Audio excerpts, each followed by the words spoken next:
जहाँ कमाल की खूबसूरत-खूबसूरत मूर्तियाँ रही हैं, चाहे वो भगवान की हो या किसी भी जीव-जंतु, प्राणी, किसी भी चीज़ की रही हो, तो कोई इतने खूबसूरत चीज़ों को इतने बेरहमी से कैसे तोड़ सकता है सर? किसी चीज़ को जब आप अच्छे से विजुअलाइज़ करते हैं या हुँ, सिम्बलाइज़ करते हैं, तो ठीक, उस चीज़ को फॉलो करना ज़्यादा आसान हो जाता है। जैसे एक बच्चे को पढ़ाइए आप, ठीक है। ऐसे नॉर्मली पढ़ाइए, एक एप्पल होता है, वो लाल होता है, वो हुँ, हुँ, गोल होता है, तो वो उसको नहीं समझ पाएगा।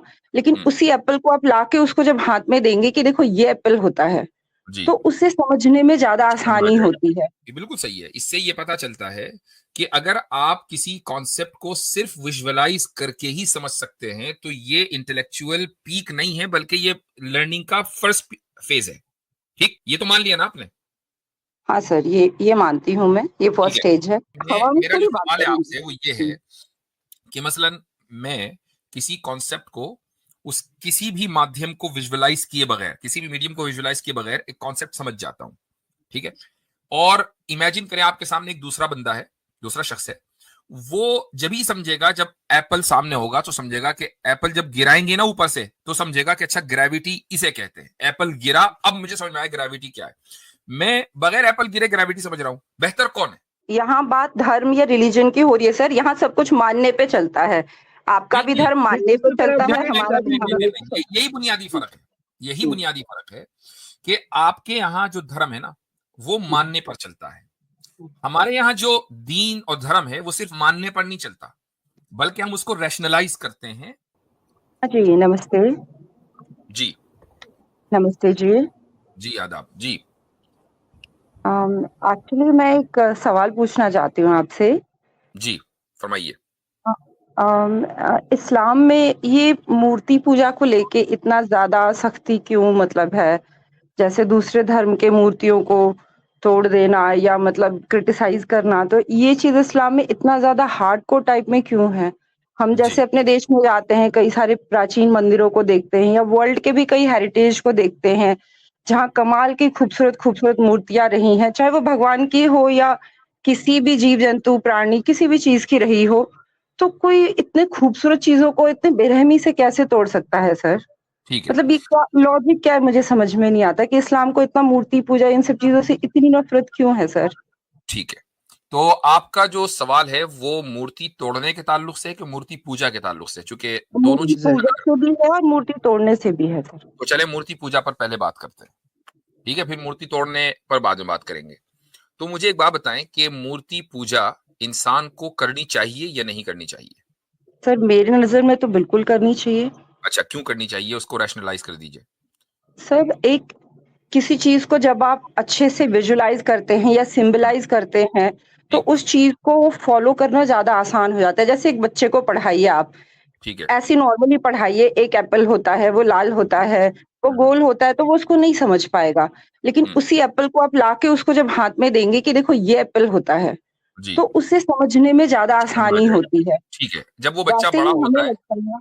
जब हाँ वो जी। बच्चा बड़ा होता है और आप उसको कॉन्सेप्ट्स सिखाती हैं, तो तब भी आप उसको एप्पल और मैंगो हाथ में देती हैं या वो कॉन्सेप्ट वैसे ही समझ नहीं जाता है? सर, जैसे-जैसे उसका कॉन्सेप्ट ज़्यादा क्लियर होते जाता है, तो जी, जी हाँ, ये जो चीज़ें होती हैं वो कम होती जाती है क्योंकि कम वो होती उसको जाती पहले है। से ही कनेक्ट कर तो पाता इसका है। मतलब हाँ। ये है कि एक बच्चा जो है, वो अपने इंटेलेक्चुअल पीक पर उस वक़्त पहुँचेगा जब उसको विजुअलाइज़ करने की ज़रूरत नहीं है, बगैर उसके वो समझ जाएगा, राइट?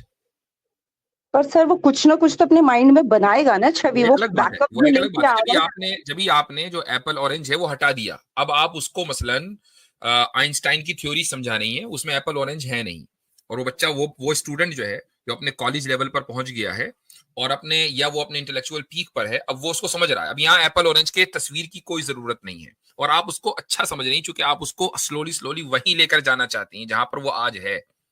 तो मुझे एक बात बताएँ कि जो पूरी की पूरी कौम, पूरी नेशन आपने उसको इंटेलेक्चुअली ग्रो क्यों नहीं होने देना? क्यों आप उसको एप्पल ऑरेंज में ही हमेशा रखना है? सर कोई भी अचानक पीएचडी होल्डर तो नहीं हो जाता ना सर, बेसिक्स के बाद ही वो धीरे-धीरे करके लेकिन ग्रो इससे ये होता पता है ना। चलता है ये बिल्कुल सही है। इससे ये पता चलता है कि अगर आप किसी कॉन्सेप्ट को सिर्फ विजुअलाइज़ करके ही समझ सकते हैं, तो ये इंटेलेक्चुअल पीक नहीं है, बल्कि ये लर्निंग का फर्स्ट फेज़ है। ठीक? ये लर्निंग का फर्स्ट फेज़ है। ये तो मान लिया ना आपने? हाँ सर, ये मानती हूँ मैं, ये ठीक फर्स्ट है, स्टेज है। ये फर्स्ट स्टेज है। अब एक यूनिवर्सिटी है, वो ये कहती है कि भाई तुम लोग कब तक के, तुम गुज़िश्ता 2000 5000 साल से स्कूल की पहली ग्रेड में हो, हमने यूनिवर्सिटी खोली है, यहाँ कर पढ़ो, तुम अपने इंटेलेक्चुअल अपने आप को ग्रो करो। आप ये कहते हैं कि नहीं, हम तो एप्पल से ही समझेंगे, एप्पल देखेंगे तो समझेंगे कि एप्पल है, नहीं देखेंगे तो नहीं समझेंगे। तो अब मुझे बताएं कि क्या ये आपने खुद अपने साथ और अपने जैसे दूसरे लोगों के साथ जुल्म नहीं किया कि आपने उनको इंटेलेक्चुअली ग्रो नहीं होने दिया? सर वो इंटेलेक्चुअल लेवल भी एप्पल से और बढ़ते जाता है ना सर, जैसे जैसे हम और हायर क्लासेस में जाते हैं, तो हमारा जो कन्वे करने का मेथड होता है वो और ज्यादा मतलब ग्रो अप हो जाता है। अब हम किसी को न्यूटन का ये समझाने के लिए या फिजिक्स का लॉ या उसके लिए या ज्योग्राफी कोई भी पार्ट समझाने के लिए सर, अब उन चीजों का कुछ ना कुछ तो माध्यम यूज करेंगे ना सर। ठीक है, ठीक है, ऐसे मैं हवा में मेरा जो थोड़ी बात सवाल है करेंगे। आपसे वो ये है कि मसलन मैं किसी कॉन्सेप्ट को, उस किसी भी माध्यम को विजुअलाइज किए बगैर, किसी भी मीडियम को विजुअलाइज किए बगैर एक कॉन्सेप्ट समझ जाता हूं, ठीक है। और इमेजिन करें आपके सामने एक दूसरा बंदा है, दूसरा शख्स है, वो जब ही समझेगा जब एप्पल सामने होगा तो समझेगा कि एप्पल जब गिराएंगे ना ऊपर से तो समझेगा कि अच्छा ग्रेविटी इसे कहते हैं, एप्पल गिरा, अब मुझे समझ में आया ग्रेविटी क्या है। मैं बगैर एप्पल गिरे ग्रेविटी समझ रहा हूं, बेहतर कौन है सर इंटेलेक्चुअली? कैसे उसको प्रूफ कैसे करेंगे सर? उसको प्रूफ करना भी तो प्रूफ अच्छा, करना एक अलग है। बात बताइए, अगर मैं बात प्रूफ सिंबल। करने की नहीं कह रहा हूं, मैं बात समझने की कह रहा हूं। मुझे बताइए इन दोनों बंदों में बेहतर कौन है? सर वो तो डिपेंड करता है कि आप किस, अच्छा एक बात बताइए सर, मेजोरिटी जो लोग होते हैं वो इंटेलेक्चुअल लेवल के किस लेवल पे होते हैं? कोई भी मैं बच्चा शुरू से इस पीएचडी नहीं पर बात होता कर सर। लेंगे। अभी ये मैंने ये जो दो बंदों के दरमियान कंपैरिजन किया है, आप सर एक्नॉलेज ना आपने ये करें बात कैसे अलग मान है। लिया कि मूर्ति आप पूजा करके हम उस नहीं नहीं, होल्ड इंटेलेक्चुअल ऑन, लेवल आप तक नहीं एक्नॉलेज पहुंच ना सकते? करें तो बात अलग है। देखें, हम जो है ना इस तरह बात करें कि मेरी बात आप समझें, तब मैं भी आपको मौका दे रहा हूं पूरा। हाँ हाँ सर सर, तो आप बोलिए सर, आप बोलिए। और आप यू डिजर्व रिस्पेक्ट, आप शायद पहली मर्तबा हमारी स्क्रीन पर आई हैं। तो जी। कहने का मकसद ये है कि इन आप एक्नॉलेज करें ना करें, लेकिन ये बात तय है कि विजुअलाइजेशन के बगैर अगर एक बंदा किसी मुश्किल से मुश्किल कॉन्सेप्ट को समझ रहा है तो वो उससे बेहतर है जो विजुअलाइजेशन के बाद समझ रहा है। यहां तक तो तो मैं बात, आपसे एक सवाल पूछूं सर, एक यहां सवाल तक तो पूछूं सर? होल्ड ऑन हो जाइए, यहां तक तो सिंबॉलिक विजुअलाइजेशन की बात हो गई है कि भाई किसी जी सिंबल को विजुअलाइज करना, यहां तक तो ये एक उसूली बात हो गई है। अब आप आगे आ जाएं, मूर्ति पूजा पर आ जाएं, ठीक है। वो क्या है, देखें, क्या मुझे एक बात बताइए कि आपके नजदीक क्रिएटर एग्जिस्ट करता है या नहीं करता है? करता है सर। करता है, ठीक है। क्या आपने क्रिएटर की कोई इमेज देखी है कभी? नहीं, मैंने देखी नहीं, नहीं है, लेकिन ठीक पुरानी पुरानी हमारे परंपराओं से जो चलती आ रही है, मैं उसको अच्छे से विजुलाइज कर सकती हूँ कि ठीक है। हाँ मेरी ये चीज जो भी ऐसी इमेज है। चलती आ रही है, जो भी इमेज चलती आ रही है, क्या आप ये कहती हैं कि ये गॉड की या क्रिएटर की ही इमेज है? सर वो तो मानने ना मानने के ऊपर है। नहीं, तो ये तो कोई बात ना हुई ना। एक आदमी अगर एप्पल को ऑरेंज माने तो वो ऑरेंज तो नहीं हो जाएगा ना, एप्पल एप्पल ही नहीं, रहेगा। नहीं वो तो तो ठीक है सर, लेकिन हाँ एक तो बोलिए। मतलब मानने से को, you have to rationalise it ना, आपको रैशनलाइज करना पड़ेगा। कोई भी बात आप अगर कह रही हैं, इस तरह के जो डिस्कोर्स होता है उसमें हम रैशनैलिटी की बुनियाद पर बात करेंगे ना, हम आस्था की बुनियाद पर। आप ठीक है, आपने पूरा एक मस्जिद को मंदिर में बदल दिया, लेकिन वो कोर्ट में चल गया, यहां नहीं चलेगा, ठीक है। यहां पर आपको रैशनलाइज करना पड़ेगा। मुझे वो बताइए कि वो जो इमेज आपके जहन में जो एक्सक्यूज मी जो सर, एक्सक्यूज जो मी सर, परंपरा से आपने कहा चलती कि चली आ एक, रही है, hold on. Excuse me sir, आपने कहा कि एक एक मस्जिद को मंदिर में बदल दिया, तो क्या सर कई मंदिरों को मस्जिद में नहीं नहीं बदला गया इसी देश में? जी, उस पर कई भी आ रहे मंदिरों को भी तो मस्जिद हैं। में बदला गया है सर। आप बात मुझे सुन मुझे लीजिए वो पहले। कोर्ट रूलिंग दे दीजिए, मुझे वो कोर्ट रूलिंग दे दीजिए जिसमें कहा गया हो कि आस्था की बुनियाद पर हम इस मंदिर को मस्जिद बदल रहे हैं। वो कोर्ट तो रूलिंग सर आपको नहीं मिलेगी। तो हाँ, ये पुराने वाली कोर्ट मंदिर की, रूलिंग जरूर मिलेगी कि आस्था की बुनियाद पर एक मंदिर को मस्जिद में बदला जा रहा है, तो इसलिए ये क्वेश्चन बेकार है। असल बात यह है कि वो जो इमेज है जो परंपरा से चली आ रही है, वो क्या आप उसके बारे में 100% रैशनलाइज उसको कर सकती हैं कि ये गॉड की इमेज है?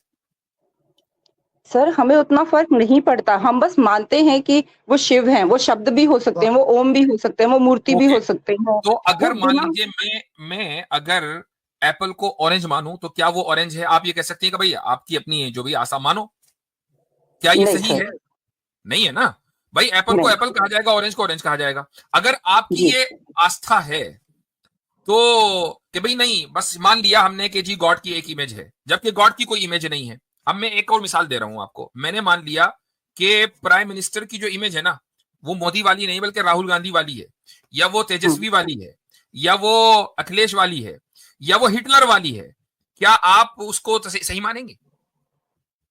नहीं सर। तो अब अगर ये पैरामीटर आप तो वहां नहीं नहीं, अप्लाई करते, देखिए, तो खुदा को यहाँ क्यों अप्लाई बात करेंगे धर्म भाई? की, यहाँ बात धर्म या रिलीजन की हो रही है सर। यहाँ सब कुछ मानने पे चलता है।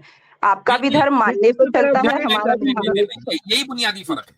यही है। बुनियादी फर्क है कि आपके यहाँ जो धर्म है ना, वो मानने पर चलता है। हमारे यहाँ जो दीन और धर्म है वो सिर्फ मानने पर नहीं चलता, बल्कि हम उसको रैशनलाइज करते हैं। हाँ, जरूरी नहीं कि हर एक आदमी को रैशनैलिटी पता हो, ये कोई जरूरी नहीं है। लेकिन अगर कोई रैशनैलिटी जानना चाहता है तो उसकी रैशनैलिटी मौजूद है।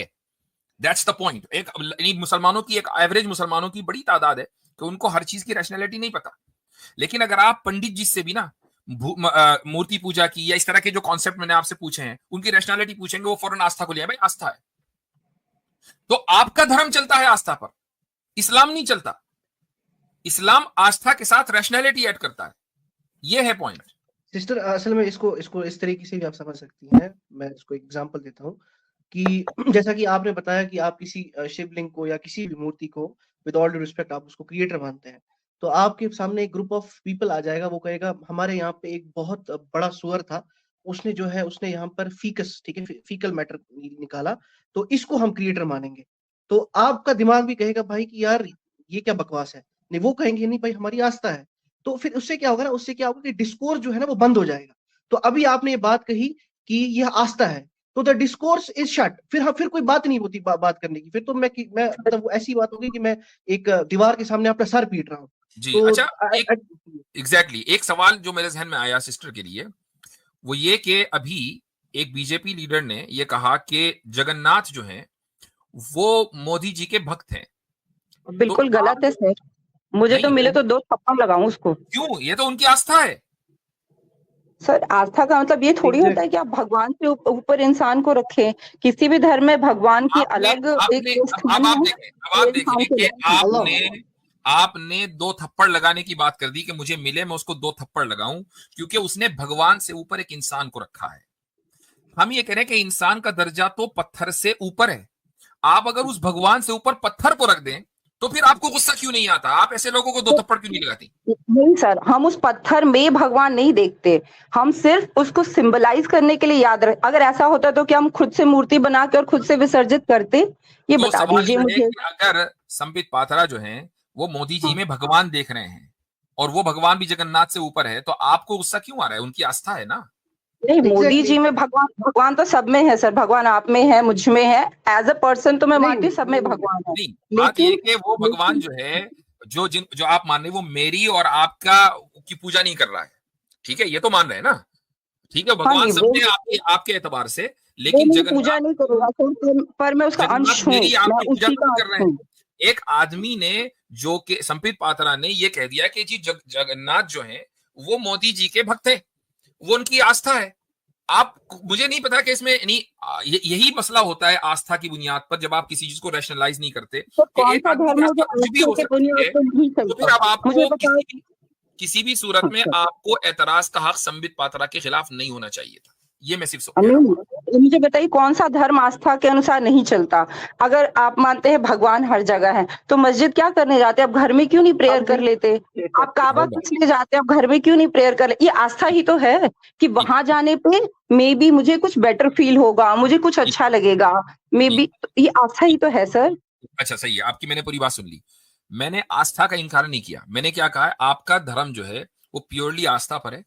हमारा जो धर्म और दीन है ना, वो आस्था के साथ रैशनलाइज करता है हर चीज को, तब आस्था होती है।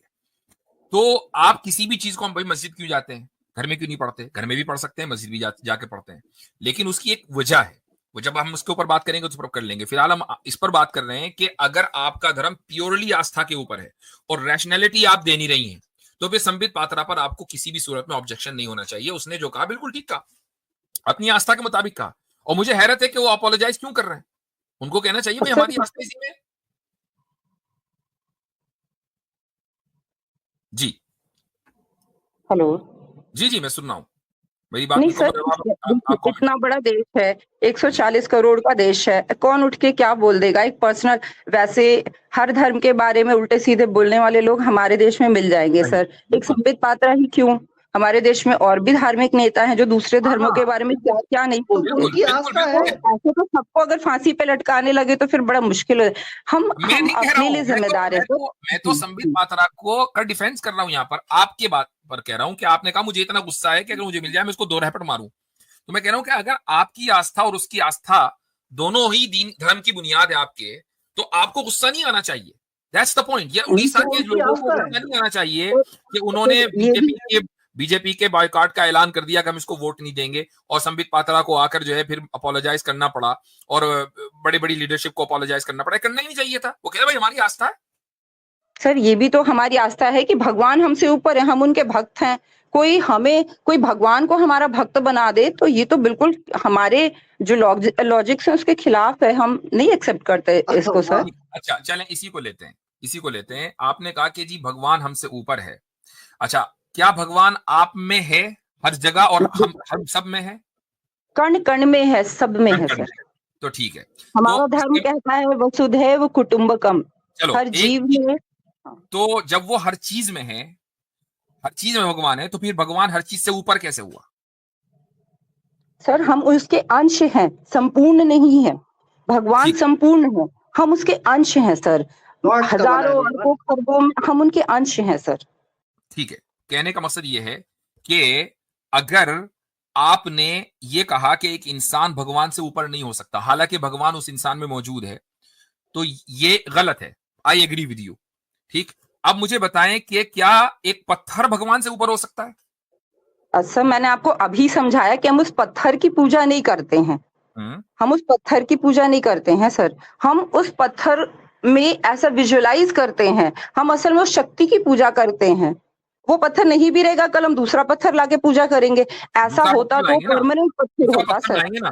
कल को अगर वो हाँ, पत्थर न रहे, आपको पत्थर ही नहीं मिल रहा है, तो आप हमारा पूजा अगर करेंगे? मूर्ति विखंडित हो जाता है, हम दूसरी मूर्ति ले आते हैं। हम दूसरी हर मूर्ति साल लाते हैं ना। लक्ष्मी मैं कहता गणेश हूं जी कि की अगर मूर्ति ले आपको आते हैं। होल्ड ऑन, अगर आपको मूर्ति ना मिले कहीं, मान लीजिए आप ऐसी जगह रहती हैं आज हर चीज प्लास्टिक की है, वो प्लास्टिक की मूर्ति बन नहीं सकती, पत्थर है ही नहीं, तो अब आप पूजा करेंगी? बिल्कुल करेंगे सर। फिर किस तरह करेंगी बताएं? तो हमारा धर्म तो हवा, पानी, सूर्य, सर मैं सूर्य की पूजा करूंगी, मैं वायु की ओहो, पूजा करूंगी, मैं जल की पूजा करूंगी। हम तो वो ठीक प्रकृति की है। पूजा आप करने वाले अगर लोग हैं सर। चलें, अगर आप सूर्य की पूजा करती हैं, तो सूर्य की कर लें, फिर आपको मंदिर में वो क्यों चाहिए, यानी स्टैच्यू? सर, हमारा धर्म एक, जैसे आप कहते हैं ना कि एक चीज में हम प्रकृति को भी मानते हैं, लेकिन डिफरेंट वे ऑफ मतलब उसको एक्सप्रेस करने का तरीका अलग-अलग हो सकता है। नहीं नहीं, हजरत जैसे अगर बात जैसे बात दुनिया में प्योर प्योर जैसे दुनिया लॉजिकली में और एक मिनट रैशनली सर, होनी जैसे चाहिए। आपने दुनिया कहा में कि कोई अगर भी अगर अगर मूर्ति नहीं होगी तो हम तो सूरज की कर लेंगे, तो सूरज तो है, मूर्ति तो आपको खराब हो जाती है, दूसरी लानी पड़ती है। आप सूरज की पूजा करें ना सीधे, मूर्ति लाने की मस्जिद पे स्थापित करने की जरूरत क्या है? और सर, हजरत इन्होंने अभी एक सिंबल्स बात हर धर्म में इम्पोर्टेंट होते हैं ना सर। बिना बोली, सिंबल्स के हम अगली पीढ़ी को कैसे बताएंगे कि ये जो डीटी थे वो कैसे दिखते थे, क्या उनकी आप खूबियां थी। हाँ, तो ये जो डीटी थी कैसे दिखते थे, तो वो डीटी तो कभी गॉड तो दिख ही नहीं सकता ना। तो जो आप दिखा रहे हैं अपनी नस्ल को, वो आप गलत बता रहे हैं। सर, आपने कहा कि गॉड दिख नहीं सकते, हमारे धर्म में तो गॉड अवतार लेते हैं, इसी धरती पे आते हैं, बार बार आते हैं सर। अब अच्छा चलें, अब अवतार की बात करते हैं। 1 मिनट रुक जाइए। आतिफ आप कुछ कह रहे थे? आतिफ रैयान। जी हजरत इन्होंने कहा कि चूंकि ये खुद को कह रहे हैं कि हम भगवान का अंश हैं, इसका मतलब ये है कि भगवान इन पे डिपेंडेंट है। अंश का मतलब वही होता है कि आप भगवान से जुड़े हुए हैं। अगर आप जी कहीं हट जाएंगे, भगवान आप पे डिपेंडेंट है और आप भगवान पे डिपेंडेंट है।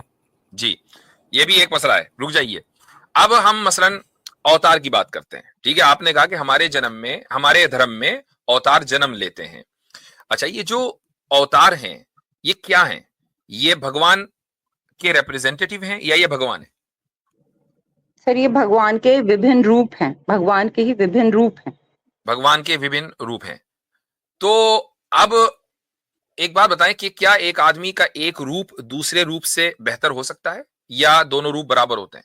दोनों अच्छे रूप हैं, कोई बुरा रूप नहीं है, लेकिन दोनों रूप बराबर होंगे या एक दूसरे से बेहतर होगा? सर, एक पिता के 10 संतानें हैं, क्या वो अलग अलग नहीं हो सकती, अलग अलग नहीं दिख सकती? तो अगर हाँ, आप अभी तो उसी का की है। बात कर रहे हैं, हाँ, रूप की तो बात नहीं उसी कर का रहे है हैं, सर। लेकिन रूप मैं बताता हूँ किसको कहते हैं। रूप और संतान में फर्क है। रूप के एक मतलब यह है कि एक आदमी का एक रूप यह है कि बाज मर्तबा वो बहुत ही नरम दिली के साथ, मोहब्बत के साथ पेश आता है, एक उसका रूप ये है। और एक ये है कि जब वो कोई बुराई देखता है तो जलाल में आ जाता है, गुस्से में आ जाता है, एक रूप ये है बुराई पर। तो मुझे बताएं कि इन दो रूपों में कौन सा रूप ज्यादा अच्छा है? जो अच्छाई का रूप है वो अच्छा है सर। नहीं, दोनों अच्छे हैं ना भाई। एक आदमी जो है उसका एक रूप यह है कि वो बड़ी नरमी के साथ पेश आता है अच्छे लोगों के साथ। दूसरा रूप उसका यह है कि जब वो बुरे लोगों को देखता है तो वो गुस्से में आ जाता है। इनमें तो दोनों रूप में कौन सा रूप अच्छा है?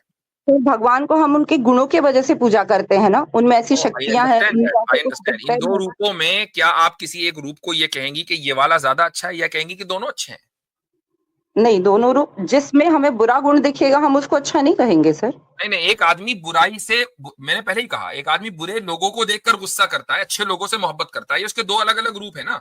तो दोनों हाँ अच्छे नहीं, हैं। बुरा, हाँ दोनों ही अच्छे हैं सर। अगर वो दोनों बुराई अच्छे को हैं, देख के बुरा मानता है तो दोनों ही अच्छे हैं दोनों सर। अच्छे हैं। अच्छा, तो अब भगवान का कोई रूप बुरा तो होगा नहीं, सारे अच्छे होंगे। हाँ, ठीक। अच्छा, अब वो ये जो आपने धरती पे कहा कि कभी जो भी बुराई अवतार को हैं खत्म ये करने के भगवान लिए के, आते हैं। ये जो अवतार हैं भगवान के अलग अलग रूप हैं। तो आप मुझे एक बात बताएं कि इन जी अवतारों में जो सबसे इंपॉर्टेंट अवतार है आपके नजदीक वो कौन सा है? सर, सारे काल और परिस्थिति के अनुसार इम्पोर्टेंट ही है। जैसा काल और समय रहा है उस आज के अनुसार वो समय देवता में, आए आज हैं, के इस उन्होंने उस, समय में सबसे ज्यादा इंपॉर्टेंट अवतार आपके नजदीक कौन सा है, जिसको आप, जिसकी पूजा करती हो? सर हम सारे अवतारों की पूजा करते हैं। मैंने सबसे इंपॉर्टेंट पूछा है। जैसे चूंकि चूंकि जैसे एक आप अवतार है, सारे पैगंबरों की पूजा बराबर एक करते अवतार हैं। है कि जिनको सबसे ज्यादा इंपॉर्टेंस दी जा रही है, वो कौन है? वो है राम जी। ठीक है भाई, जय श्री राम के नारे नहीं नारे के साथ सारे काम हो रहे हैं ना आजकल। राम जी को सबसे ज्यादा, राम राज्य यानी पूरा राज्य राम के ऊपर है, पूरा राज्य सर, कृष्ण के राम जी ऊपर नहीं है। से, हमारे देश में पूरा राम जी राज्य से जो है, ज्यादा मंदिर शिव जी के हैं। पूरा शिव पूरा जी के राज्य जो गांव है, गांव में मैं एक शिवलिंग सवाल है। कर रहा हूं आपसे। कृष्ण जी महाभारत के जो युद्ध था, जो जंग थी, उसमें उनका बुनियादी किरदार है। ठीक है, उनका बुनियादी रोल है। अर्जुन को वही तो सिखा रहे थे ना। तो आप कृष्ण राज्य छोड़कर आप राम राज्य पर आ गए, जो कि बात के हैं। तो इसका मतलब क्या हुआ कि आपने राम को ज्यादा इंपॉर्टेंस, राम जी को ज्यादा आपने इंपॉर्टेंस दी कृष्ण जी के मुकाबले में, जबकि महाभारत आपके यहाँ बहुत ज्यादा इंपॉर्टेंट है। उसको छोड़ दिया आपने, गीता को छोड़ दिया आपने, राम जी को आपने ज्यादा कैसे इंपॉर्टेंस दे दी। पूरे मुल्क की आपने जो कैसे पॉलिटिक्स छोड़ है, पूरे आपने मुल्क की कैसे जो सोचा कि पॉलिटिक्स छोड़ है, दिया? पूरे मुल्क की जो पॉलिटिक्स है वो राम जी के इर्द गिर्द आ गई। अच्छा, एक सर तो आप आपका, पॉलिटिक्स पे क्यों आ गए आप, सर? आप नहीं नहीं, मैं पॉलिटिक्स पे पॉलिटिक्स की क्यों बात आ नहीं कर गए रहा हूँ। Sir? Okay, let's leave it aside.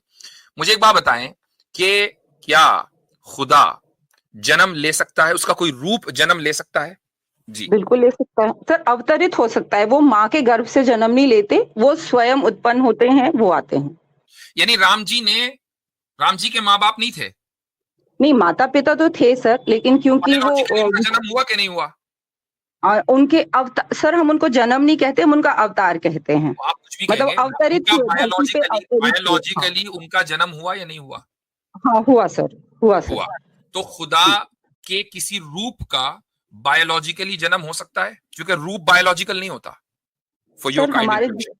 तो जितने भी हमारे देवता हैं, जितने भी अवतार हैं, वो आम इंसानों की तरह आम लोगों के बीच में रहे हैं, ताकि जो नॉर्मल इंसान है वो सीख सके उनसे।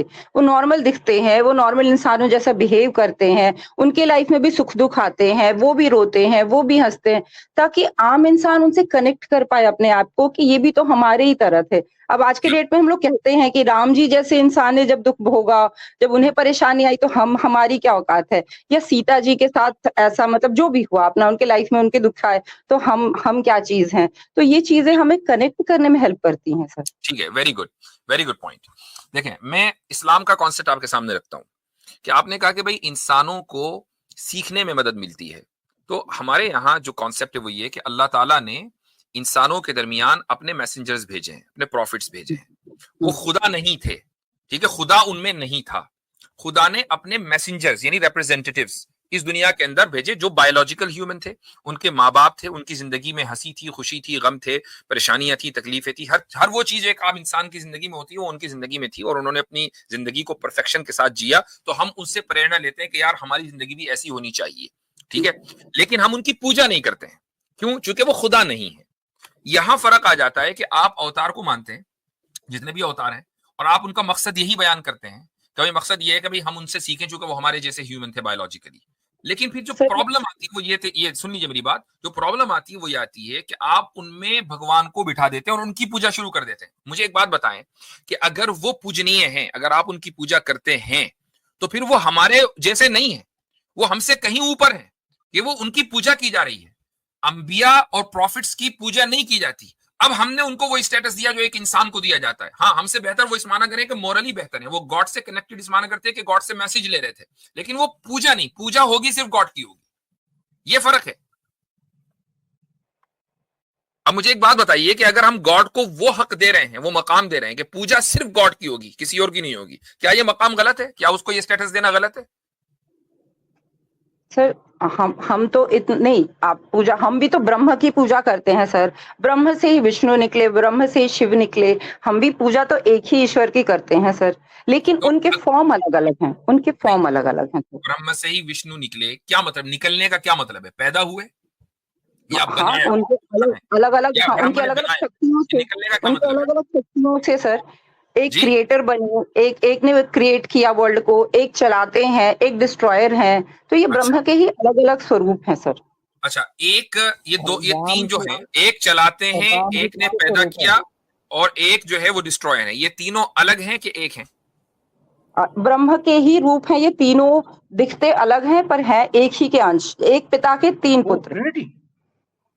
एक पिता के तीन पुत्र हैं, ठीक है, लेकिन तीन पुत्र अलग अलग तो होते हैं। हाँ, तो अलग अलग है ना सर, अलग अलग हैं, ठीक है। और अच्छा, डीएनए ये तो तीनों सेम है काम सर। सुन लीजिए, ये तीनों काम खुद पिता कर सकता था कि नहीं कर सकता था? यानी वो पैदा भी करता, चलाता भी और डिस्ट्रॉय भी होता। वो पिता के अंदर ये सलाहियत थी कि नहीं? सर वो ठीक है, लेकिन सारा काम खुद क्यों करना सर? इसलिए कि वो समझाएंगे? ऑमनीपोटेंट है। इसलिए कि वो ऑमनीपोटेंट है। नहीं नहीं, नहीं है। नहीं है? ऐसा नहीं है। मैं ही सब हूँ, मैं ही सब कर सकता हूँ, ऐसा नहीं है सर। वो नहीं नहीं अलग नहीं, अलग गॉड नहीं फॉर्म्स है। हैं, अलग अलग। एक मिनट, एवरीबॉडी प्लीज, मैं जरा एंगेज हूं साथ। मुझे एक बात बताइए कि क्या खुदा ऑमनीपोटेंट नहीं है? क्या भगवान ऑमनीपोटेंट नहीं है? नहीं है सर। नहीं है, ओ तो फिर वो भगवान नहीं है। ये एक बहुत बड़ा स्टेटमेंट आपने दिया। क्योंकि वो भगवान या वो ईश्वर के जो मेरे आपके ऊपर निर्भर हो, मेरे और आपके ऊपर डिपेंड करता हो ना, तो फिर वो ईश्वर कैसा?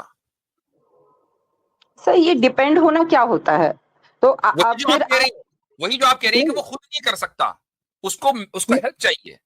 सर उसने अपनी ही कृति 3 बनाई कि आप जाइए, आप वर्ल्ड को चलाइए, आप जाइए, आप वर्ल्ड क्रिएट कीजिए, आप जाइए, आप डिस्ट्रॉयर का काम कीजिए। एक देश एक ही आदमी चला लेता है क्या सर? एक देश इसलिए चलाने के लिए भी एग्जैक्टली, एक घर चलाने के लिए भी। एक देश एक आदमी इसलिए नहीं चला सकता क्योंकि वो उसके अंदर सलाहियत नहीं है। मसलन ऐसा मसलन नहीं है सर, हाँ, ऐसा ही है। प्राइम मिनिस्टर को पूरी कैबिनेट इसको चाहिए पावर क्योंकि शेयरिंग कहते हैं सर, देखिए पावर देखिए शेयरिंग देखिए कहते हैं सिस्टर इसको। सिस्टर, एक दूसरे के ऊपर ना बोले। मैं आपकी बात सुन रहा हूँ, आप मेरी बात सुन रही हैं ना। मैं जब बात कर रहा हूँ तो आप सुन लीजिए, फिर आप जवाब दीजिए। प्राइम मिनिस्टर को पूरी कैबिनेट चाहिए। प्राइम मिनिस्टर ही फाइनेंस मिनिस्टर हो, वही होम मिनिस्टर हो, वही फॉरेन मिनिस्टर हो, वही जो है डिफेंस मिनिस्टर हो, सारे काम वो खुद ही करे। तो भाई उस मुल्क का फिर अल्लाह ही हाफिज है, वो तो उसका तो बेड़ा गर्क होना है, ठीक है। वही सारे काम देखे तो उसको पूरी कैबिनेट इसलिए चाहिए कि वो सारे काम नहीं देख सकता। वो सिर्फ क्या है कि वो उनको सुपरवाइज कर सकता है, वो हर काम खुद नहीं कर सकता, माइक्रो मैनेजमेंट नहीं कर सकता। मैक्रो मैनेजमेंट भी वो बहुत लेवल उस बहुत ही उस पर कर सकता है, यानी एक आम एक हद तक जाकर। लेकिन ये बात इसलिए अंडरस्टैंडेबल है क्योंकि जो प्राइम मिनिस्टर होता है या प्रेसिडेंट होता है वो इंसान है, वो हमारे जैसा है, हमारे अंदर लिमिटेड कैपेबिलिटीज है। लेकिन जो ईश्वर है वो ऑमनीपोटेंट है। ऑमनीपोटेंट का मतलब ही ये होता है कि जो जिसके पास एब्सोल्यूट अथॉरिटी और एब्सोल्यूट पावर हो और उसको कोई चीज आजिज ना कर सके, यानी इनकेपेबल ना कर सके, वो थके ना कोई काम करके। ऐसा नहीं कि यार बहुत काम है आज, तो ऐसा नहीं है, वरना फिर एब्सोल्यूट पावर नहीं है। तो अगर खुदा के पास एब्सोल्यूट पावर है तो उसको किसी 3 या किसी 4 या किसी 10 की जरूरत नहीं है इस दुनिया को बनाने और इसको चलाने के लिए। वो खुद ही ये काम कर लेगा और थकेगा नहीं। जी सर मैंने आपसे कहा कि पावर शेयरिंग भी एक चीज हो, ये बताने का एक तरीका है कि दुनिया अलग अलग फॉर्म में, अलग अलग तरीके माध्यम से भी चल सकती है सर। ये नहीं, अलग अलग आप पहले कॉन्सेप्ट इस पे बात करें कि आपने अभी एक स्टेटमेंट दी सिस्टर, आपने अभी एक स्टेटमेंट दी, सॉरी मैं आपको इंटरप्ट कर रहा हूँ, कि गॉड इज नॉट ओमनीपोटेंट। उस पे बात होनी चाहिए कि आपने जो बोला ना कि गॉड ओमनीपोटेंट नहीं है, उस पे बात हो। जी गॉड, आपने ये इतना बड़ा स्टेटमेंट दिया है कि जो खुद आपकी जो धर्म की किताबें हैं ना, चाहे वो गीता हो या कुछ भी हो, उन सब के खिलाफ है। नहीं तो सर, मे बी आपके यहाँ इनफैक्ट फॉर योर इंफॉर्मेशन, आपके धर्म में ये कॉन्सेप्ट है कि गॉड ऑमनीपोटेंट है। वाजिदी सर, मे बी शायद मैं इस वर्ड का सही मतलब ना समझ पाई हूँ। मे बी जी। आप मुझसे ज्यादा इंटेलेक्चुअल हैं, मैं उस वर्ड का मतलब नहीं समझ पाई, तो चलिए मैं शायद समझा मैंने देता इसका हूँ। जवाब दिया। हाँ जी। मैं बता देता हूँ। ऑमनीपोटेंट का मतलब होता है कि वो हस्ती, वो जात के जो हर चीज के ऊपर ताकत कुदरत रखे, ऑल पावरफुल तो वो सर है। उसका सारा काम तो और परफेक्ट होना चाहिए फिर। उसमें किसी शेयरिंग की जरूरत ना हो, किसी के ऊपर डिपेंडेंसी की जरूरत ना हो, जो हर काम के ऊपर उसको कुदरत हो बगैर किसी थकावट के, वो ऑल पावरफुल है। और तो सर हजरत वो मजे की तीन बात उसने ये है क्रिएट किया है, वो भी तो उसी के पावर्स हैं सर, वो भी तो उसी के फॉर्म ऑफ पावर है। जो तीन उसने क्रिएट किए हैं अपने इसको आसानी के लिए सुनिए, क्रिएट किए, वो भी तो उसी के फॉर्म है सर। अपनी आसानी के लिए, आपने खुद ही बोल दिया कि उसने अपनी आसानी के लिए क्रिएट किए हैं। तो भाई आसानी के लिए हम कोई काम इसलिए करते हैं क्योंकि हमें परेशानी हो रही है, तभी तो आसानी आएगी ना। जिसको परेशानी हो रही हो वो ऑल पावरफुल कैसे हो सकता है? एग्जैक्टली। सर जो बहुत पावरफुल होता है, क्या वो अपने पावर शेयर नहीं कर सकता? हाँ, बहुत बहुत नहीं, powerful all powerful. All powerful नहीं करेगा, बहुत पावरफुल करेगा। हाँ। मसलन प्राइम मिनिस्टर बहुत पावरफुल है, वो करेगा शेयर, लेकिन ऑल पावरफुल नहीं करेगा, क्यों सर? इसलिए कि वो ऑल पावरफुल है। उसको जरूरत ही यही तो नहीं है। कॉन्सेप्ट है, यही ये तो क्या कॉन्सेप्ट है। लग इस चीज को समझना जरूरी है कि ऑल नहीं। पावरफुल का मतलब ही ये होता है। कुरान खुद ही कहता है ना, वमा मस्सना मिन लुगूब, हमें कोई थकावट नहीं हुई, क्योंकि थकावट अल्लाह ताला को हो ही नहीं सकती। आपने कहा कि खुदा ने, ईश्वर ने अपनी आसानी के लिए तीन को जन्म दिया है, जो भी क्रिएट किया, ये तीन ये काम कर रहे हैं। जो आसानी का लफ्ज आपने बोला है ना, यही असल में वो, ये इसलिए नहीं बोला कि आपसे, आपकी गलती से आपके मुंह से निकल गया, नहीं, बल्कि ये पूरी एक डॉक्ट्रिन है जिसको आप सीखती चली आई हो और आज तक यहाँ आप उस डॉक्ट्रिन को फॉलो करती आ रही हैं। वो डॉक्ट्रिन यही है कि भाई मैं खुदा ने आगे अपनी भी फॉलो आसानी के लिए, करूंगी। वो अपनी आसानी के लिए खुदा ने तीन को जन्म दिया या तीन को क्रिएट किया। ये जो आसानी है ये उसके लिए होगी जिसको किसी तरह की कोई परेशानी हो। गॉड को परेशानी जैसे ही हो, वो गॉड नहीं है, वो एकदम डिस्क्वालीफाई हो जाता है। तो सर जिसे हम परफेक्ट कह रहे हैं, क्या उसकी दुनिया में कोई कमी नहीं है सर? उसकी दुनिया परफेक्ट है, जो बहुत ऑल ये दो पावरफुल है। अलग हाँ, अलग चीजें हैं, वही धर्म ये का दो अलग लॉर्ड अलग है। चीजें हैं, ये दो अलग अलग चीजें हैं।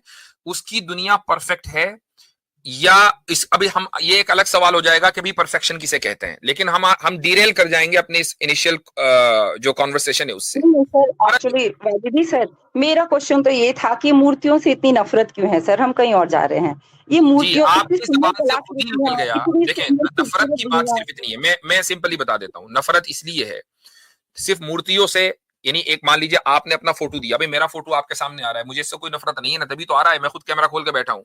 बात मूर्ति की नहीं है, बात खुदा की मूर्ति की है। जैसे ही आप ये कहते हैं ना कि खुदा के जिसकी मूरत नहीं है ये उसकी मूर्ति है, तो आप खुदा की ब्लास्फेमी कर रहे हैं। बिल्कुल ऐसे ही जैसा कि आप मोदी जी का जहां फोटो लगना था वहां हिटलर का फोटो लगा दें, तो ये मोदी जी की तौहीन है और वो सुप्रीम कोर्ट चले जाएंगे आपके खिलाफ और आपको अंदर कर दिया जाएगा। ठीक है, बिल्कुल ऐसे ही ये, अगर खुदा जिसकी मूर्ति नहीं है, जिसकी कोई मूरत नहीं है, जिसकी कोई सूरत और शेप नहीं है, जो ऑल पावरफुल है, जो अनलिमिटेड है, तो अगर आप मूरत बनाते हो, ये कहते हैं कि ये खुदा की मूर्ति है, ये ईश्वर की मूर्ति है, तो आपने उसकी तौहीन की है। और जब आप खुदा की, ईश्वर की और परमेश्वर की तौहीन करें, तो जो परमेश्वर को उसी तरीके से मानते हैं जैसा कि मानना चाहिए, जाहिर है कि उनको तो गुस्सा आएगा। नहीं तो ये सर, तो ये सिंपली आपकी चीज है, सोच है। बिल्कुल ऐसे ही जैसा कि आपको संपित पात्रा की बात पर गुस्सा आया, बस इतना ही फर्क है। वालिद वाली एग्जांपल अगर दे दें, वो जो बड़ी मशहूर हो गई थी, अगर सिस्टर उससे हो जाए। नहीं, चले वालिद, कोई बात नहीं, ठीक है। ठीक है। नहीं सर, मुझे हम मंदिरों में जाते हैं, हमें एक्चुअली बहुत दुख होता है, और हमें कभी कभी लगता है कि कैसी संस्कृति है जो दूसरे संस्कृतियों का रेस्पेक्ट नहीं करती, जो दूसरे कल्चरों का रेस्पेक्ट नहीं करती, बेदर्दी से तोड़ दिया, फोड़ दिया, मतलब कोई भी चीज। क्यों इस तरह से चीजें देख के बहुत लगता है कि क्या कल्चर है, क्या ये बैकग्राउंड लेके आए होंगे, क्या सीखा होगा उन्होंने। और ये नहीं कि इंडिया में सर, पूरे वर्ल्ड में ये चीजें हुई हैं, तो कोई इसका हमें स्पेशल लॉजिक तो दिखता नहीं है सर। सिर्फ ये कहना कि मूर्ति में। आपका में बहुत अच्छा नहीं, लॉजिक। बोलने दे। हाँ जी जी जी जी। जी, नहीं सर, बोलिए आप, मुझे बस इतना ही कहना था, बोलिए सर। ठीक है। तो आपने एक ये इल्जाम लगाया कि भाई हम जब मंदिरों में जाते हैं तो हमें बहुत गुस्सा आता है कि यार ये कैसा कल्चर है कि उन्होंने मंदिर तोड़ दिए, ये कर दिया, वो कर दिया। ठीक है, मैं आपको बताऊं कि जितने भी मंदिर इंडिया में तोड़े गए हैं पास्ट में, उसमें तोड़ने वाले आप ही के कल्चर के थे। ठीक है, चाहे वो ज्ञान वापी हो, और बाबरी मस्जिद की बात में तो यह है कि कोर्ट ने खुद ही मान लिया कि यहाँ मंदिर था ही नहीं, तो उसको तो छोड़ दीजिए। इसके अलावा कोई भी जितने भी मंदिर आपको दिखे हैं ना कि भाई इनको तोड़ा गया है, तोड़ने वाले कौन थे? तोड़ने वाले हिंदू खुद थे। उसकी दलील सुन लीजिए। मुझे एक बात बताएं कि आज की तारीख में मुसलमानों की पॉपुलेशन इंडिया में अगर उसका परसेंटेज देखें, बहुत बाद में आप 25%, 30%, इससे ज्यादा हो ही नहीं सकते, पॉसिबल नहीं है। ठीक है, गवर्नमेंट रिकॉर्ड में वो 16-18% है, इससे ज्यादा नहीं होते। लेकिन अगर आप मुगल एरा में चले जाएं, तो मुगल एरा में या उससे पहले खिलजी एरा है, तुगलक एरा है, उसमें मुसलमानों की पॉपुलेशन कितनी थी? 1%, 2%, इतने ही तो थे ना। तो 2% जो है वो, और हुकूमतें कितनी थी पूरे भारत में? जगह जगह राजे रजवाड़े थे कि नहीं? उनकी आर्मी के अंदर हिंदू थे कि नहीं? भाई जाहिर बात है 2% तो डिक्टेट नहीं करेंगे ना। तो अब ये राजे रजवाड़े जो है खुद ही एक दूसरे के मंदिर तोड़ रहे थे। आपने कभी ये सवाल किया कि भाई ये आपस में ही क्यों राजे रजवाड़े एक दूसरे का मंदिर तोड़ते थे? उसकी वजह ये थी कि मंदिर जो है, मैं बता रहा हूं आपको, मंदिर जो है वहां पर सबसे ज्यादा एक तो स्पिरिचुअल स्ट्रेंथ तो वहां से मिलती है, प्लस क्या है, फाइनेंशियल स्ट्रेंथ भी वहां से मिलती है, क्योंकि चढ़ावे मंदिर पे चढ़ते हैं। वहां से जो चढ़ावे आते हैं, आज भी मंदिरों के चढ़ावे गवर्नमेंट के कंट्रोल में है। ठीक है, इंडियन गवर्नमेंट के कंट्रोल में है, क्योंकि पता है कि स्ट्रेंथ यहीं से मिलनी है, फाइनेंशियल। तो मैंने आपकी बात बहुत ही सब्र से सुनी है, मेरी बात सुन लीजिए। तो जब एक राजा दूसरे राजे के ऊपर हमला करता था, और तो वो क्या करता था कि भाई इनकी जो सप्लाई लाइन है ना वो काटो, इनको स्पिरिचुअली भी वीक करो और इनको फाइनेंशियली भी वीक करो। और उसके वीक करने का तरीका यही था कि वो दूसरे के मंदिर पर अटैक करता था। अच्छा, अब आप ये कह सकती हैं कि यार वो दूसरे के मंदिर पर अटैक क्यों करता था? मसला है आस्था का, क्योंकि उस आदमी की उस मंदिर और उस मंदिर में रखी हुई मूर्ति से कोई आस्था थी ही नहीं। बात यही है कि आपने इतने सारे खुदा जो है क्रिएट कर लिए हैं कि उड़ीसा का खुदा अलग है और जनाब कश्मीर का खुदा अलग है और राजस्थान का अलग है। तो जब राजस्थान, इमेजिन करें आप, अगर आज से 2000-4000 साल पीछे चली जाएं, तो राजस्थान का बादशाह या राजा अगर उड़ीसा के राजे पर हमला करेगा तो उसके नजदीक जगन्नाथ की कोई वैल्यू नहीं है। वो जगन्नाथ, आमिर भाई बोल रहे जगह बना दे। हाँ, जगह बनाए भाई आतिफ रैयान के लिए। तो ये बात है। तो जो आपको मंदिर टूटे हुए नजर आते हैं या कहीं भी अगर उसका कोई सबूत है, तो उसमें 99% जो किरदार है वो हिंदुओं का है। ये आपको सवाल हिंदुओं से करना चाहिए था। और आज भी क्या आपने किसी मुसलमान को देखा कि भाई सऊदी अरब का जो मुसलमान है ना, उसने दुबई के मुसलमानों पर हमला करके उनकी मस्जिदें शहीद कर दी? क्या कभी देखा? क्यों? क्योंकि सब मुसलमानों के नजदीक मस्जिद अलास्का में हो कि वो श्रीलंका में हो, मस्जिद अल्लाह की है। वअन्नल मसाजिद लिल्लाह, कुरान में आ गया कि मसाजिद अल्लाह का घर है। तो कोई मुसलमान मस्जिद इसलिए नहीं तोड़ेगा कि ये दूसरे मुसलमान की मस्जिद है। तोड़ते हैं सर मस्जिद दूसरे, जैसे मैं पाकिस्तान में अक्सर सुनती हूँ कि शियाओं का तोड़ दिया, किसी और अलग अलग इससे तोड़ते हैं सर। वो मस्जिद है। अगर कोई मस्जिद टूटी है, मैं तो कुरान के आपको हवाला दूंगा कि कुरान में सूरह तौबा में एक वाकया है। अल्लाह ताला ने फरमाया कि ये जो मस्जिद के नाम पर एक इमारत बनी है ना, जिरार नाम से, इसको तोड़ दें। आप सल्लल्लाहु अलैहि वसल्लम ने मस्जिद के नाम पर बनी हुई इमारत को तोड़ दिया, क्योंकि मस्जिद नहीं थी। मस्जिद, आप सल्लल्लाहु अलैहि वसल्लम मौजूद है दुनिया में, मदीना के अंदर, मदीना में एक दूसरी मस्जिद आपकी इजाजत से बन जाए तो क्या उसको मस्जिद कहा जाएगा? ये ऐसे ही है। मसलन अगर आप ये कहें कि भाई एक पार्लियामेंट तो दिल्ली में है, एक पार्लियामेंट हम मुंबई में बनाएंगे, तो ऑब्वियस बात है हुकूमत उसको तोड़ देगी। क्या मतलब है दूसरी पार्लियामेंट बनाने का? भाई पार्लियामेंट तो वही वैलिडेट होगी ना, या असेंबली वही वैलिडेट होगी जिसको गवर्नमेंट वैलिडेट करे, वरना वो वैलिड नहीं होगी, कॉन्स्टिट्यूशन वैलिडेट करे। जी। तो ये बात है। तो इसलिए देखें, थोड़ा सा सिस्टर एक बात है, एक चीज ध्यान में रखिएगा। बात तो बहुत लंबी हो गई है, बहुत देर तक बात कर सकते हैं। मेरा आपसे मकसद जो है वो आपसे कोई डिबेट करना नहीं था। आई रियली रिस्पेक्ट यू कि आप यहाँ करने नहीं आई थी। मैं तो अपने मन का वो तकलीफ बताने आई थी कि जब हम मंदिरों में जाते हैं और टूटे हुए मैं आपकी इस तकलीफ को ही हल्का करना चाहता हूँ, ताकि आप जब नेक्स्ट टाइम जाएं तो आप इस तकलीफ को लेकर न जाएं। देखिए, किसी की इबादत गाह को तोड़ना बुनियादी तौर पर, किसी की भी इबादत गाह को तोड़ना बुनियादी तौर पर गलत है। इस्लाम की ये तालीम नहीं है। हम किसी भी जगह की इबादत गाह को अगर मतलब कोई टूटे, कोई किसी भी टूटे, तो हम उसके खिलाफ हैं। यह है हमारा बुनियादी अकीदा, बुनियादी तालीम। अब अगर हिस्ट्री में कुछ लोगों की इबादत गाहें टूटी हैं तो उसके पीछे पॉलिटिकल रीजंस हो सकते हैं, उसके पीछे खुद कम्युनल रीजंस हो सकते हैं। जैसे मैंने आपको बताया कि खुद हिंदू इन्वॉल्व थे, तो आप उसको ये नहीं कह सकती कि भाई ये इस रिलीजन का फॉल्ट है या रिलीजन के सारे मानने वाले ऐसे ही होते हैं। मैं तो खुद बैठकर आपके सामने मैं एक पढ़ी लिखी मतलब ये हूँ, मैं खुद हिस्ट्री की लेक्चरर हूँ सर। हमने आज तक अपने इतिहास की किताबों में या मैंने और भी किताबें स्टडी की, सर ये लॉजिक मैंने कहीं नहीं पढ़ा जो आप कह रहे हैं कि हिंदुओं ने हिंदुओं के मंदिर तोड़े। यही तो मसला है। हमारे नहीं पढ़ा है सर हमने कभी। वही तो है मैं ना, तो क्यों नहीं? क्योंकि मैं आपकी किताबों में कैसे लिखा जज नहीं करूँ? है। मैं कैसे वो जज बातें नहीं, करूँ लिखा आपको? है, लिखा है भाई, लिखा है। आपने वो किताबें नहीं पढ़ी, वो किताबें नहीं जिन पढ़ी। किताबों में नहीं लिखा है। देखें, मुझे किसी भी फील्ड के मुझे एक मसलन रेफरेंस दे दीजिए, एक सुन लीजिए, रेफरेंस, एक बुक दे दीजिए। अभी दे रहा हूँ, अभी दे रहा हूँ।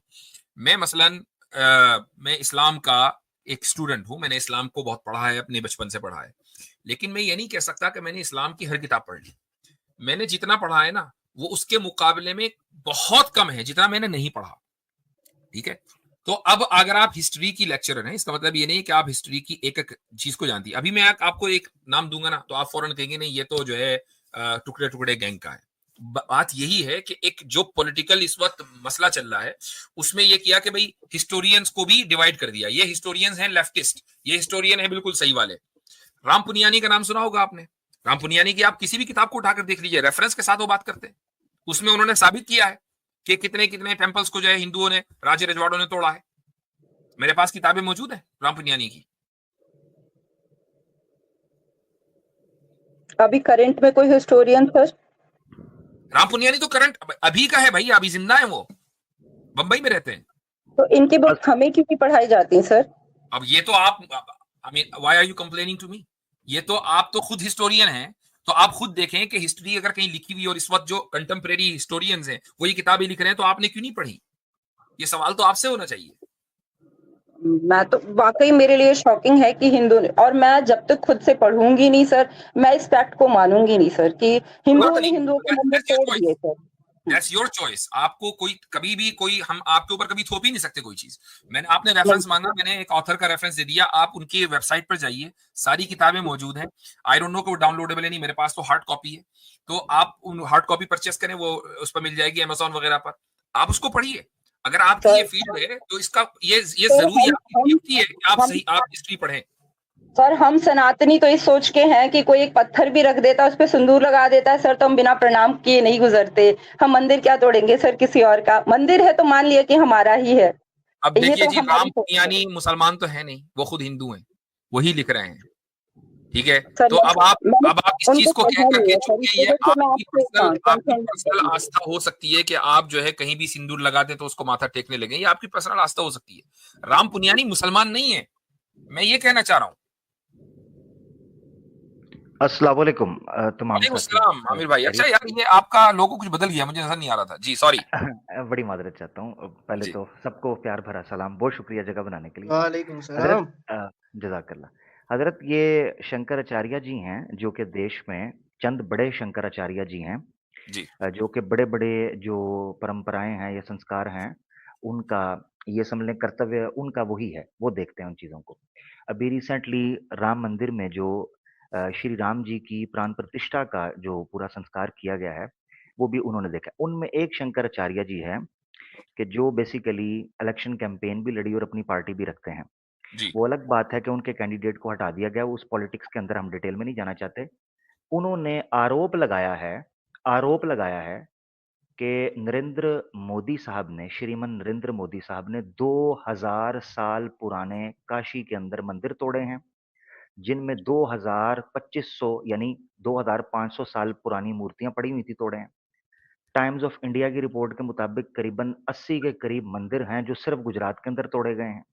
तो जो आप बात कर रहे थे कि जब भी आप किसी हिस्ट्री को आप खंगालते हैं, डीप डाउन डिग करते हैं, तो आपको पता चलता है कि किसी ये रिलीजियस प्लेस को तोड़ने की कोई पॉलिटिकल वजह भी रही हो सकती है। अब ये इल्जामात हैं, इस वक्त तक जो स्टैट्स हमारे सामने, एक जगह पर तो मैं पढ़ रहा था, अगर कहेंगे तो ये जो 2 मैंने बातें की हैं, इसको तो रेफरेंस में दिखा दूँगा। अलबत्ता ये चीज़ हकीकत है कि कुछ लोग तो यहाँ तक बात कर रहे हैं, अब हो सकता है कि वो अपोज़िशन है या पॉलिटिकल कोई गेन है, मैं अभी ये बात नहीं कर रहा, मगर लोग यहाँ नहीं तक बात सर, मैं कर ये रहे हैं आज कहना के दौर चाहती हूँ में। कि अगर मोदी जी ने सिस्टर ज़रा 2000 मुझे मंदिर बात तो सिस्टर ज़रा मुझे बात हाँ करने ज़रा ठीक प्लीज़। है, आपकी बोलिए मर्ज़ी। बोलिए। आपने कहा आप एजुकेटेड हैं, तो मैं समझ रहा था आप सुनेंगी। Thank you. जी, हाँ, अच्छा, बोलिए बोलिए। मोदी साहब ने 2000 मंदिर नहीं तोड़े, 2000 साल पुराना मंदिर तोड़ा है, अकॉर्डिंग टू शंकराचार्य जी, जिन पर आरोप, और उन्होंने उस पर कोर्ट के अंदर अर्जी भी दी।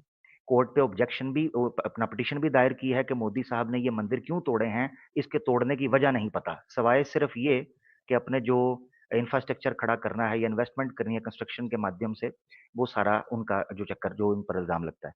अभी यहाँ तक बात सामने आ रही है कि मोदी साहब ने इतने मंदिर तोड़ दिए हैं कि इतने तो मुगलों के ऊपर भी आरोप नहीं था, इतने मंदिर तोड़ दिए हैं, यहां तक बात आ रही है। तो मेरे सामने आर्टिकल्स खुले हुए हैं, मैं आपको दिखा दूंगा, ये आज की बात है। तो जो मुफ्ती साहब बात कर रहे थे कि किसी धार्मिक स्थान के ऊपर कई दफा पॉलिटिकल या राजनीतिक जद में आ जाता है, मिसाल के तौर पर जो एंटी इंक्रोचमेंट वाले हैं वो आ जाते हैं, जैसे राम मंदिर के करीब छोटे छोटे 25-25 साल 30-30 साल पुराने लोगों के जो स्टॉल्स थे, चाहे वो हिंदू हैं चाहे वो मुसलमान हैं, वो रोड पर आ गए हैं। 30-30 साल पुरानी लोगों ने अपना वहां पर बिजनेस शुरू किया हुआ था, राम मंदिर शुरू हुआ है और लोगों की लंबी पट्टी सारी की सारी खाली कर दी है। तो ये चीजें हैं, मैं बहरहाल माजरत चाहता हूँ, इसके अलावा भी मैं कुछ अर्ज करूंगा, मगर मैं चाहता हूँ कि मुफ्ती साहब ने जो बात कर दी है काफी है। ठीक है, तो मेरे ख्याल से देखें, मकसद जो है ना, देखें, आपको सिर्फ ये बताना था कि जो आप भारी मन लेकर मंदिर में जाती हैं वो आपके साथ ना हो, meaning we are trying to help you here कि हम जी, और आपको रेफरेंस भी दिया और आप थोड़ा सा इस पर रिसर्च करें तो फिर आपको अंदाजा होगा। सर आज के डेट में भी मंदिर तोड़ा जा रहा है, चाहे वो मोदी जी तोड़वाएं या कोई भी, तो बन तो वहाँ मंदिर ही रहा है ना सर, वहाँ कोई मस्जिद या कोई चर्च या कोई और चीज तो नहीं बन रहा है ना सर। तो एक बड़ा मंदिर बनवाने के अगर हमने छोटे मंदिर को अगर हटाया, दीदी जो 2000 साल पुराना मंदिर, ऐसा तो नहीं हो रहा कि तोड़ के मस्जिद बना लिया। जी आमिर भाई कुछ कह रहे हैं। मोदी साहब ने जो मंदिर तोड़ा है वहां दिखाएं कौन सा मंदिर बनाया है? वहाँ बना है सर, मैं खुद गई हूँ वहाँ से, काफी बड़ा कॉरिडोर बना है। एक उसूली बात सुन लीजिए, एक उसूली बात सुन लीजिए, अगर भगवान हर चीज में है ना तो फिर वो मस्जिद में भी है, आपको कोई मसला होने नहीं चाहिए। मंदिर तोड़ने का मसला क्या है? वजीदी सर मैं आपको बताऊं, मैं एक ऐसी हिंदू हूँ जो मस्जिद भी जाती हूँ। अभी आप फतेहपुर सीकरी घूम के आए, हम वहाँ मस्जिदों में घूमे, हमें उतना ही सुकून मिलता है सर, हमें चर्च में भी उतना ही सुकून मिलता है सर। अगर ये बात है ना, देखें यही मैं जो है ना, हालांकि मैं मंदिर को के डिस्ट्रक्शन को सपोर्ट नहीं कर रहा हूँ, उसके डिमोलिशन को, मैं सिर्फ ये कह रहा हूँ कि जो इनकंसिस्टेंसी है ना उस धार्मिक डिस्कोर्स में, वो ये है कि जी एक तरफ हम ये कह रहे हैं भगवान हर चीज में, दूसरी तरफ हम ये कहते हैं कि नहीं, एक इबादत गाह को तोड़कर अगर दूसरी इबादत गाह बना दी गई तो हम इसको नहीं मानेंगे क्योंकि हमारी इबादत गाह को तोड़ दिया। भाई भगवान तो हर जगह है, वो मंदिर में तो मस्जिद में है तो मंदिर में भी है और गुरुद्वारे में भी है। तो बात तो ये है, यहां तक कि अगर किसी मंदिर को तोड़कर शराब खाना बनना है तो शराब खाने में भी तो होना चाहिए ना, वो फिर किसी को प्रॉब्लम नहीं होनी चाहिए। लेकिन प्रॉब्लम होने का मतलब ये है कि आप भगवान को हर जगह नहीं मान रहे, आप सिर्फ उसको मूर्ति में मान रहे हैं, उसी मूर्ति में, उसके अलावा मान ही नहीं रहे। फिर जान भी डालते हैं। बात बोल रही हूँ, मैं जहाँ भी जाती हूँ सर, मुझे हर जगह उतना ही सुकून मिलता है। अब मैं तो कला और देख के, मुझे मस्जिद भी देख के उतनी खुशी होती है कि कितनी खूबसूरत कला है, कितने ढंग से बना हुआ है ये। हो सकता है मुफ्ती साहब सॉरी मैं इंटरप्ट कर रहा हूँ, हमारे बैकग्राउंड में नीचे चैट में हमारे एक योहान भाई भी एक अर्ज कर रहे हैं रोना कि हमारे बुद्धिस्ट मोनेस्ट्रीज को भी जो है वो तोड़ा गया, तो ये क्या बात कर रहे हैं? जी वो बुद्धिस्ट है बाय द वे, वो भी गलत है सर, वो भी गलत है। हाँ तो चलें, अब वो भी गलत वो इसलिए हुआ क्योंकि पॉलिटिकल पहले सूरत हाल यही थी। लोग पहले राजे रजवाड़े मंदिर पर पहले अटैक करते थे, बाद में दूसरी चीजों पर अटैक करते थे। तो anyway this is an endless discussion. आप हिस्टोरियन हैं, आप बहुत अच्छी तरीके से जानती हैं, मैंने आपको रेफरेंस दे दिया, आप उसको पढ़ें और मुसलमानों के ताल्लुक से आप अपने इस जहन को साफ करें। हम मंदिर डिमोलिशन के हक में नहीं है। सर अच्छा लगा आपसे बात करके सर, बहुत अच्छा लगा। और मैं हर उस जगह आस्था रखती हूँ सर, यहाँ तक कि मुझे मॉनेस्ट्री में भी आस्था है। मुझे लगता है ईश्वर हर जगह है, ये जो आप कह रहे हैं ना सर, वही मेरी मूल थिंकिंग है। मुझे मस्जिद में भी ऐसा नहीं लगता कि वहाँ ईश्वर नहीं है, वहाँ है। मैं जिस रूप में उनको पुकारूंगी मुझे वो वहां नजर आएंगे, ऐसी कोई बात नहीं है सर। लेकिन एक कला तोड़ने पे ना दुख होता है सर। एक चीज आप एक एक्चुअल बनी हुई खूबसूरत चीज को आप बेरहमी से आस्था के नाम पे तोड़ दे, मेरा तकलीफ ये है। ठीक है, चलिए इस पर बड़ी लंबी गुफ्तगू हो गई,